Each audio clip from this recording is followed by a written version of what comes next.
Okay, let's dive into this fascinating look at Assam, a state nestled there in northeast India. You've given us this concise overview here, and it promises quite a journey, doesn't it? Through history, culture, ancient times, right up to today. So our mission in this deep dive, really just to unpack this specific material you've provided, pull out the key knowledge nuggets it contains. Exactly. And using this source, it gives us a clear pathway. It helps structure our understanding, lets us grasp the big shifts, that shape the region, and hopefully get a solid picture without getting bogged down in every single detail. It's about understanding the core narrative this specific overview presents. Absolutely. And your material, it starts right at the beginning, hints at a really long human story here. It mentions archaeological finds, things like tools at Sarutaru, suggesting, well, Stone Age settlements existed in Assam. That's where this history kicks off. Yeah. And the picture from those early times, according to your source, it's one of diverse peoples arriving. It mentions the likely presence of different language groups.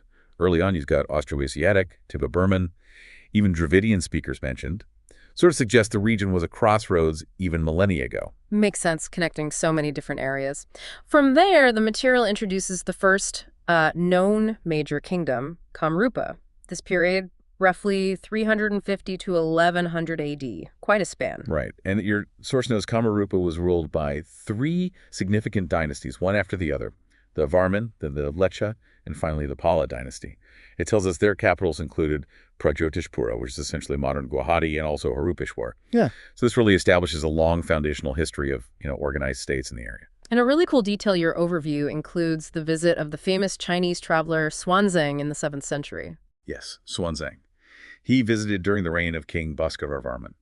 And the material highlights the Xuanzang described Bhaskaravarman as a powerful ruler and also a patron of learning, which tells us the kingdom wasn't isolated, right? It was sophisticated, attracted scholars from afar, part of bigger cultural, political networks. So what about the religious scene back then? How does your source describe the Kamarupa era in that sense?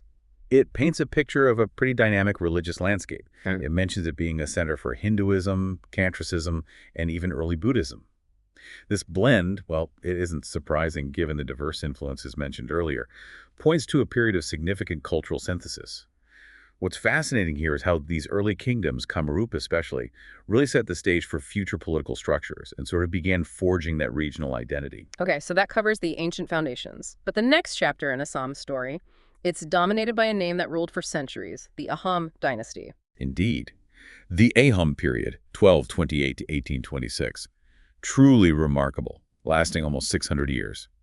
They were founded, as the source says, by Sukafa, a Thai prince who came from what's